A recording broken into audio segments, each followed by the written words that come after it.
জায়গা করে নিল ইনকোরা টিভি জাগমা দুর্গা 2025-এর ফাইনাল রাউন্ডে আমরা চলে এসেছি আর সরাসরি চলে যাবো বিচারকের কাছে। কিরকম লাগছে এত কালারফুল একটা পুজো মণ্ডপ, এত কিছু শুনলে কিরকম কি বলবে? আসলে এগুলো তো আমাদের কালচার, আমাদের হেরিটেজ, আমাদের সংস্কৃতি। মধুবনী পেন্টিং এত পুরনো, এত বছরের, আমরা ভীষণভাবে পছন্দ করি।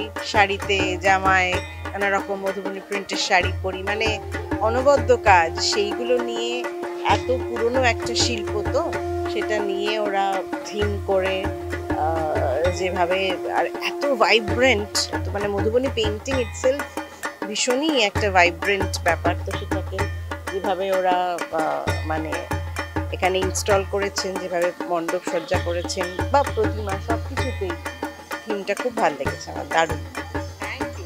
So much. সত্যি কিন্তু এবছর চালা বারোয়ারি অত্যন্ত সুন্দর, অত্যন্ত কালারফুল একখানা থিম সকলের সামনে তুলে ধরেছে। আর এরকম আরও অনেক পুজো মণ্ডপ আছে, যেই পুজো মণ্ডপের হদিশ আমরা আপনাদের সামনে তুলে ধরবো।